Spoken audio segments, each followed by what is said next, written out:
Hello. I'm Chris. I'm just graduated. I was a politics student at the University of Kent. And I'm just going to give a little 15-minute talk or so about my campaign that we had at Kent, the experience that I've had with that, and my experience with PBU. So I hope it's enjoyable. My involvement with plant-based unis started off probably the same as a lot of you here today. It started off with a summer camp. I'd just come back from the Czech Republic after doing my year abroad, and I was kind of lost, for what to do. I know I had 1 year left of my degree, and I'd sort of been involved on and off with sort of different activism, sort of homelessness groups at my uni. I was following Animal Rising while I was abroad, because there was all the McDonald's blockades and all those really exciting things, and I saw wow, this is really cool. How can I get involved? And then I saw the launch of plant-based unis on the Instagram, and I was like, yeah, this is it. This is the one to get involved with. I signed up for the summer camp, and I came along not really knowing what to expect, probably the same as a lot of you here today. But yeah, safe to say, you got me, you hooked me, and yeah, I'm very much involved and very grateful for that. So yeah, I had the camp, met loads of lovely, wonderful people, and then term started, and it was time to get involved with my campaign, the campaign at Kent.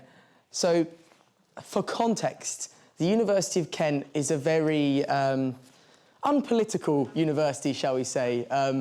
It's been described as having a culture of inaction, to put it lightly. So it was a very interesting scenario to go into. For context, there's two political societies, the Labour Party and the Conservative Society. The Conservative Society has one member, so that's sort of the context for you. He just sits there in his suit at the Freshers' Fairs, just chilling. But there was not much involvement, and I really struggled to actually get a committee together to start with. That was something that was one of the hardest things, because obviously it's important to have that support network around you to be able to sort of delegate tasks and sort of responsibilities. As sort of has been spoken about today. But it was a big struggle to find that. So I sort of went in sort of dark, really.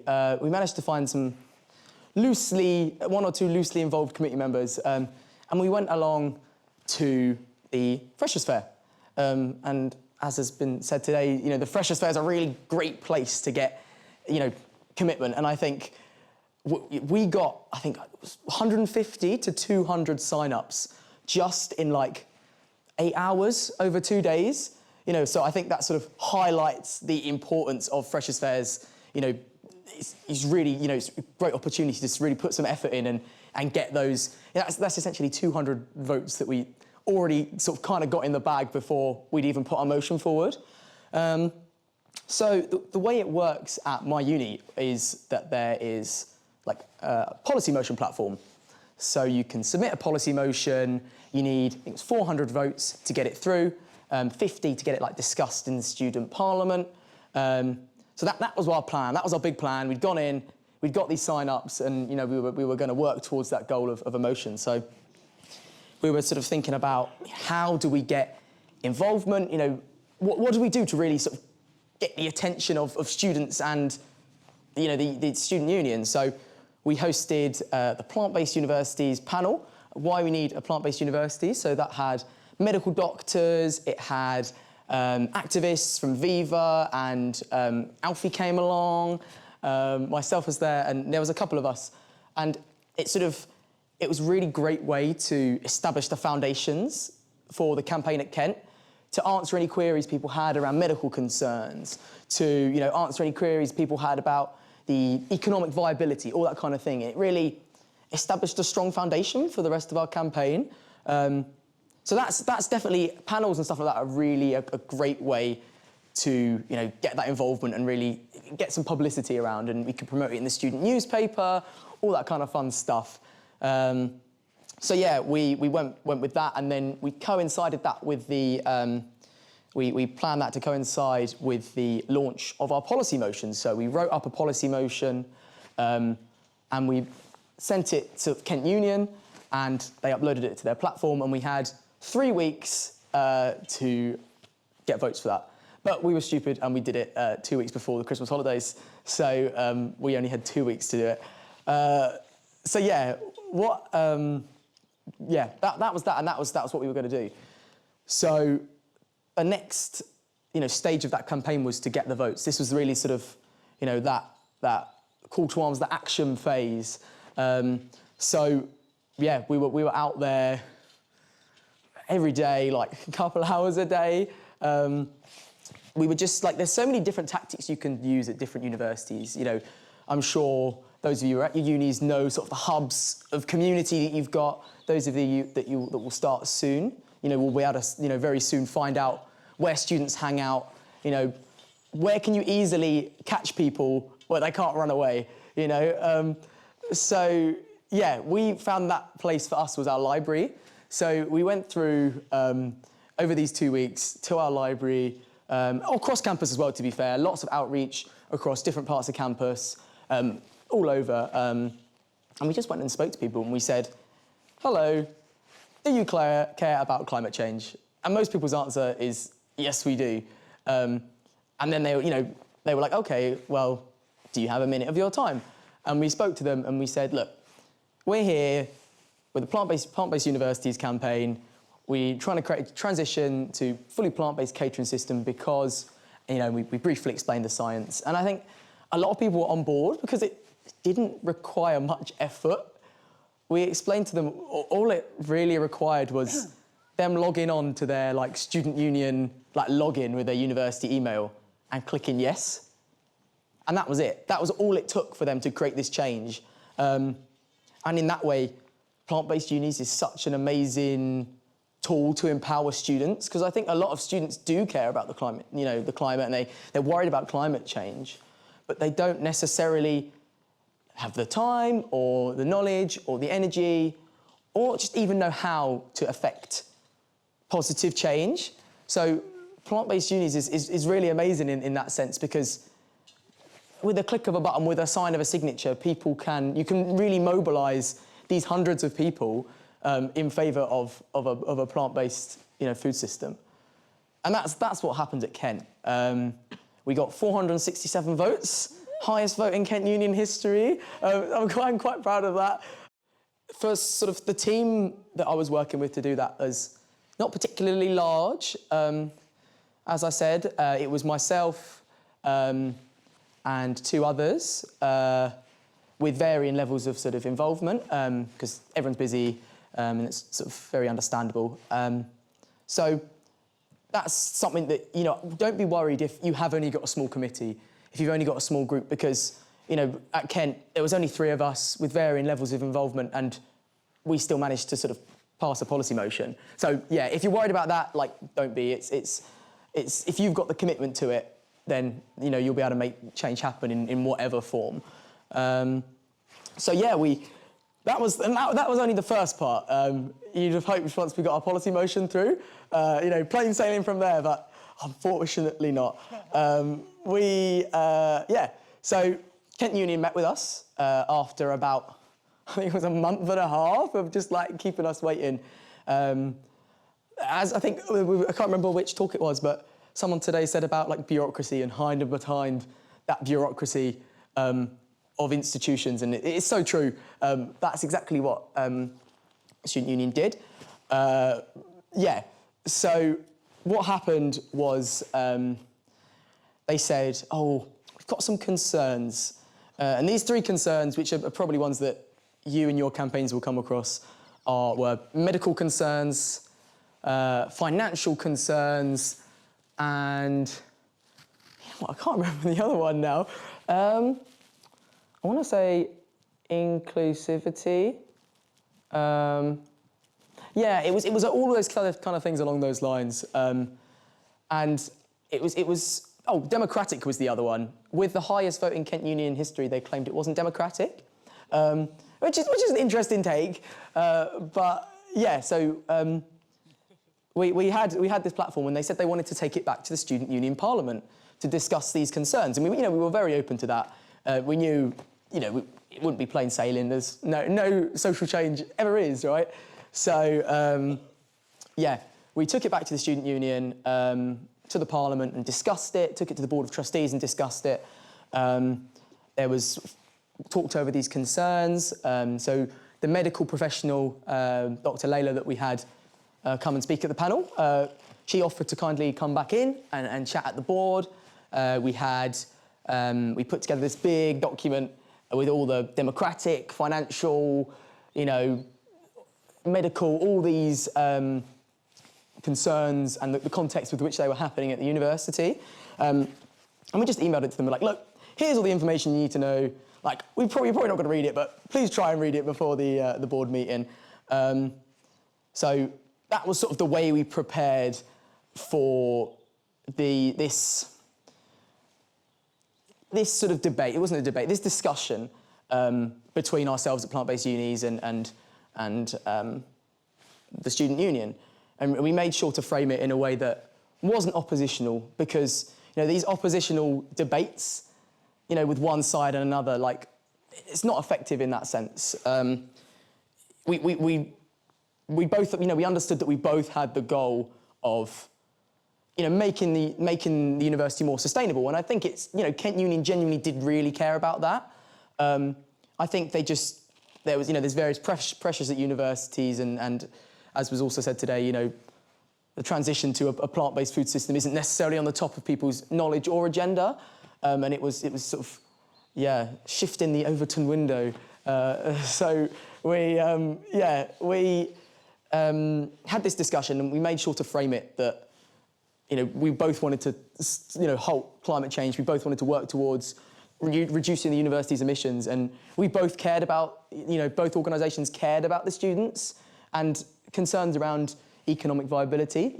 That's important if they do have those concerns. We don't want the student union to go under, and if they do have concerns around accessibility, we don't want to exclude any students.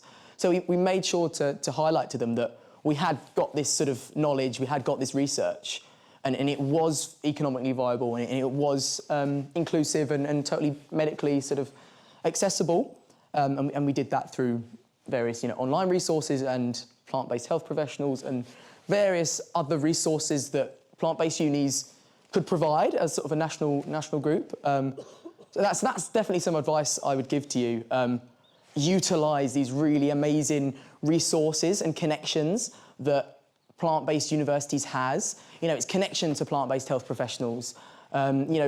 These different sort of events they've done with food, with Bosch and all these different groups. Made in Hackney that we went to, that has access to different training for chefs. All these different things can really help you create a persuasive argument, a persuasive campaign. It really did in the case of Kent. So yeah, it went through these various stages, and it will be a struggle for all of you, I'm sure, but a worthwhile one.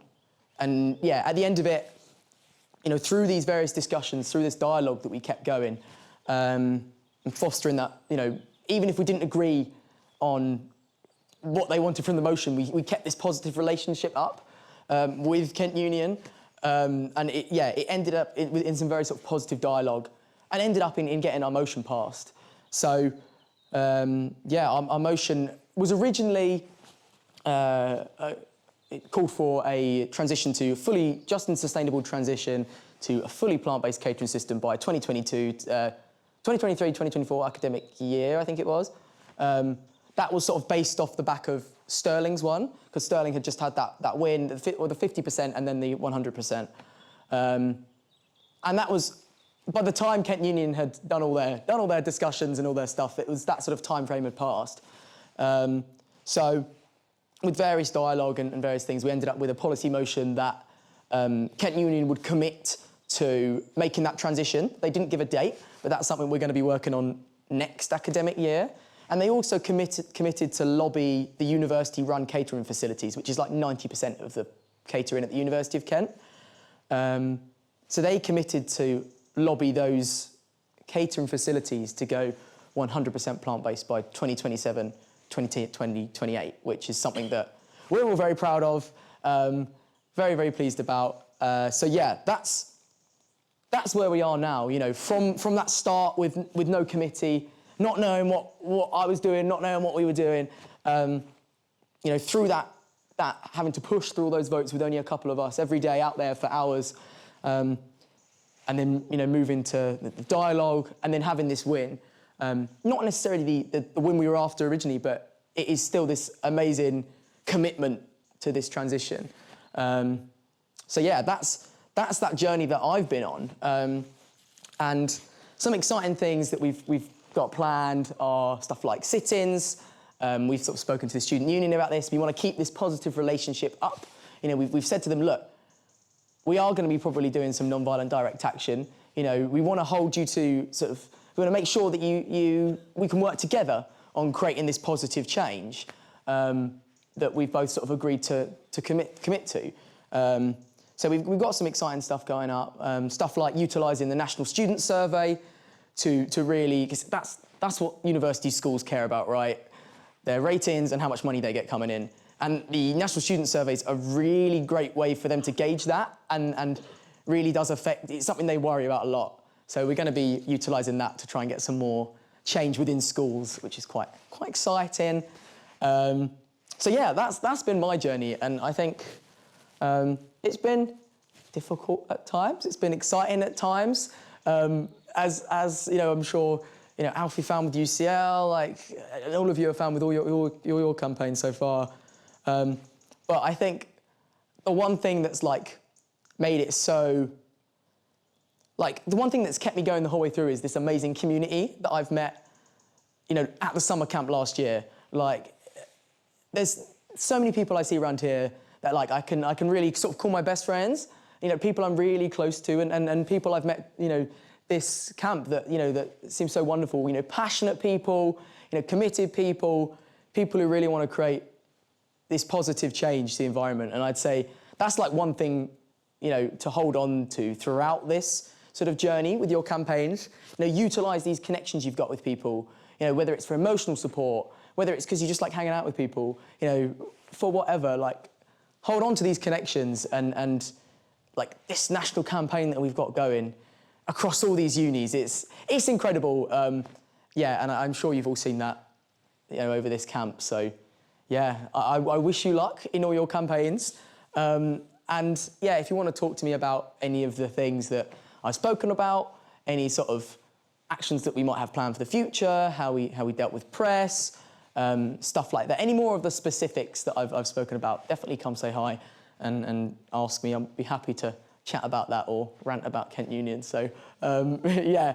So anyway, thank you for listening. And yeah, best of luck with all your campaigns.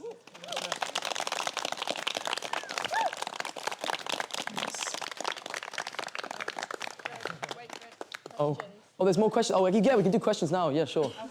Yeah, first I just wanted to say congrats on the win, and like the press that came out of it after was just so fantastic as well. But I kind of got two questions. So if you were to start again in September at Kent from the very beginning, like how would you change what you did and what would be different? And the second question is, at Kent, I think you did really good work, like using academic staff and things like that, particularly Dr. Wren. Maybe talk a bit more about what you did with that. Totally, yeah, those are good questions. What would I do differently? That's a good question. I think you never know. I think a part of me would be tempted to do some non-violent direct action a bit earlier, because Kent Union really didn't give us an answer for months and months and months, and then when they did, it was a motion that was changed from what we originally wanted. You know, it's still really positive, and it's still an amazing place, and it's still a commitment to that transition, but perhaps it could have been, I mean, you never know, do you? But perhaps it could have been stronger if we'd have done some actions. You know, just something like a sit-in at the local, like, at the student union-owned co-op, you know, like, they worry about financial viability. Well, You know, if there were, you know, that's an important point to target. You know, you can say, well, yeah, like it makes them listen to you. And I think, I don't know, I think we could have started with the voting earlier as well. I think we really wanted to ensure that we were ready, but as was also said before today, like, you're never really 100% ready for you sort of have to jump in there and you're as ready as you can be. So I think, yeah, I think it wouldn't have hurt to start the vote earlier, like a couple weeks, a month, and then, yeah, it just would have hurried things along a little bit. But very much what ifs. But yeah, I think that's just something that I've always considered.